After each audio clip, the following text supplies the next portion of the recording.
Hey guys, good morning.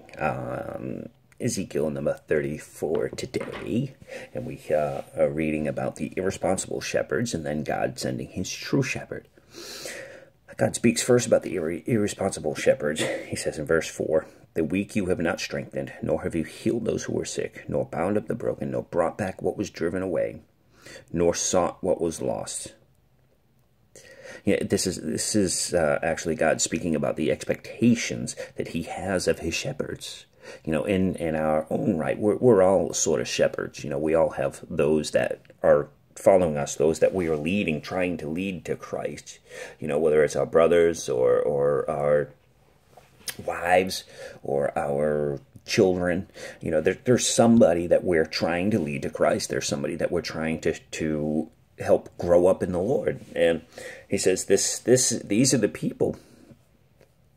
This is what we are to do as shepherds. We are to strengthen them when they're weak. We are to help heal them when they're sick. We are to help bind them when they're broken. We are to help when the enemy drives them away. We are to help bring them back. We help to find the lost. And this is our job. This is a mandate for all of us. It's not just a pastor's job. It's not just an evangelist's job. It's all of our jobs to do this. We are all pastors to some, evangelists to others. We should all have these gifts operating on some level in through us.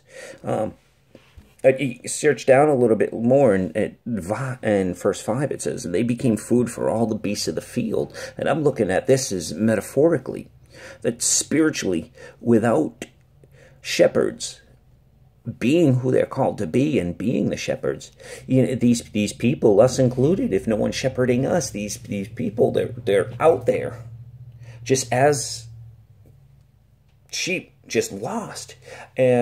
The devil is just snatching them up, because here he comes like a lion. He's just snatching them up because of the shepherds. This is the same problem we have in America in the home with all the fatherlessness that we have. Is the world is just coming up and snatching up these kids because there's no man of God leading these people. There's no men of God in there trying to be an example. There is no men of God just doing what a good shepherd should be doing. So God responds with this. He says, "I'll send my shepherd. I'll send a good shepherd." He says in verse 12, "So I will seek out my sheep. I will deliver them from the places that they were scattered," that's something that God is doing right now even. He's bringing back his people to Israel. It says in verse 15, he says, "I will feed my flock. I will make them lie down. I will seek what was lost and bring back those that were driven away. I will bind up the broken and strengthen what was sick." Okay? He will do all of that. He will send his good shepherd, he says. And "I will make them lie down" is just a great picture of, if you can picture it, of a sheep just lying down. How comfortable and at peace that sheep must be if it's lying down. And actually how full, because a sheep eats when it's standing. So the sheep is just there. And it is just lying down. And that's just a great picture. Over in verse 25, he says, "I'll make a covenant of peace with them. They will dwell safely in the wilderness, sleep in the woods." Down to 27, "They shall be safe in their land. They shall know that I am the Lord when I have broken the bonds of their yoke and delivered them from the hands of those who enslaved them. And they shall no longer be prey for the nations, nor shall beasts of the land devour them. But they shall dwell safely, and no one shall make them afraid. They shall no longer be consumed with hunger of the land, nor bear the shame of the Gentiles any more." And now we get to it.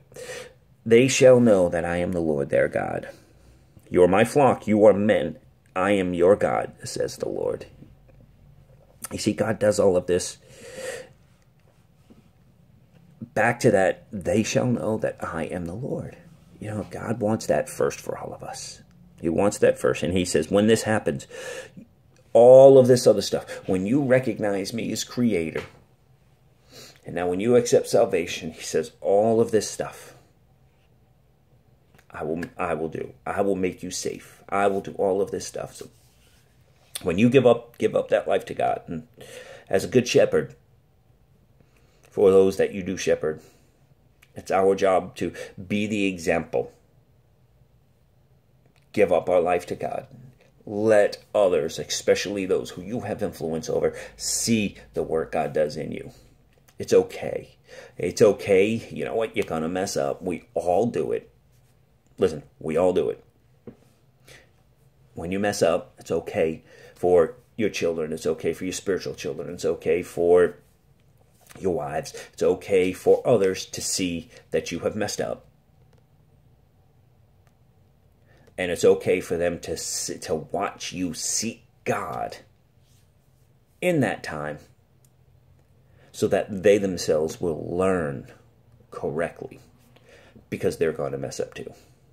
And they need to learn to deal with that correctly. So, fellas, be good shepherds.